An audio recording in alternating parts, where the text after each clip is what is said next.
السلام عليكم ورحمة الله وبركاته. أهلا بكم في الحلقة ال11 من بودكاست فذكر. النهاردة هنتكلم عن حاجة كلنا محتاجين نفكر فيها كويس، حاجة ربنا وصانا بيها بعد عبادته على طول، وذكرها في أكتر من موضع في القرآن الكريم، وهي بر الوالدين.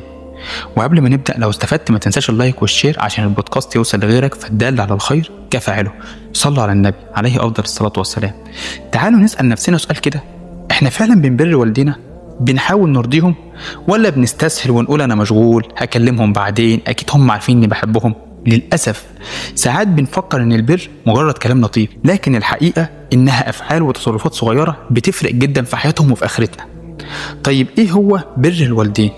ببساطه كده، البر هو انك تعامل اهلك بافضل معامله، تسمع لهم، تحترمهم، تساعدهم، وما تقولش اوف ومش عارف ايه زي ما بيحصل كتير من الشباب حتى لو كنت مضغوط. ربنا قال في القرآن الكريم: وقضى ربك ألا تعبدوا إلا إياه وبالوالدين إحسانا أما يبلغن عندك الكبر أحدهما أو كلاهما فلا تقل لهما أف ولا تنهرهما وقل لهما قولا كريما. بص الآية دي، ربنا بيقول حتى كلمة أف ما تقولهاش، يعني ما تضايقش أهلك حتى بالحاجات الصغيرة، لأنهم تعبوا وشالوك وربوك، وأقل حاجة تقدمها لهم هي الاحترام والتقدير. طيب إيه اللي هتكسبه لما تبر والديك؟ أول حاجة هتكسبها في حياتك لما تكون بار بوالديك رضا ربنا سبحانه وتعالى، والنبي صلى الله عليه وسلم قال: رضا الله في رضا الوالد وسخط الله في سخط الوالد. تاني حاجة هتكسبها في حياتك لما تكون بار بوالديك إن هيكون ليك باب مفتوح للجنة، لأن النبي صلى الله عليه وسلم قال: الوالد أوسط أبواب الجنة، يعني أسرع طريق للجنة. تالت حاجة هتكسبها هي البركة في حياتك وفي رزقك وفي صحتك وحتى في زوجتك وفي أولادك لو عندك أولاد. طيب إزاي نبر والدينا؟ الموضوع مش صعب عليك، دول مهما كان أباك وأمك الذين رعوك طوال حياتهم، فالمطلوب منك الكلمة الطيبة، ما تكلمش أهلك بأسلوب جاف أو فيه نبرة عصبية حتى لو أنت مضغوط. تاني حاجة، ساعدهم من غير ما يطلبوا منك، سواء في البيت أو في مشاورهم أو حتى تسألهم لو محتاجين منك حاجة. تالت حاجة وأهمهم، ما تنساش الدعاء ليهم دايما، وهنا لازم نفتكر الدعاء الجميل ده: رب ارحمهما كما ربياني صغيرة. رابع حاجة، قضاء حوائجهم، يعني لو عندهم طلب طالبينه منك حاول تنفذه بسرعة من غير تأخير.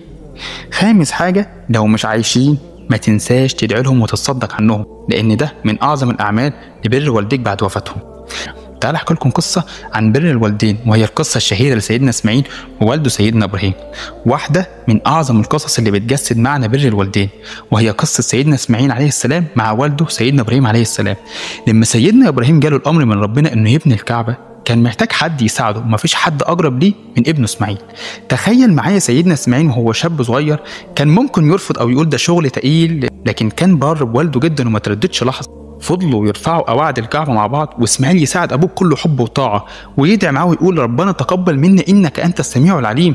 موقف بسيط لكنه مليان دروس، بيعلمنا ازاي نكون سند لوالدينا ونساعدهم حتى لو في اصعب الظروف. مش بس كده، لما سيدنا ابراهيم قال لابنه عن رؤيته في المنام انه مأمور بذبحه، كان رد سيدنا اسماعيل بمنتهى البر والطاعة: يا ابتي افعل ما تؤمر ستجدني ان شاء الله من الصابرين. ايه ده؟ الطاعة دي وايه البر ده؟ مش بس سمع كلام والده، ده طمنه كمان انه هيكون من الصابرين. وبكده نكون وصلنا لنهاية حلقتنا النهاردة.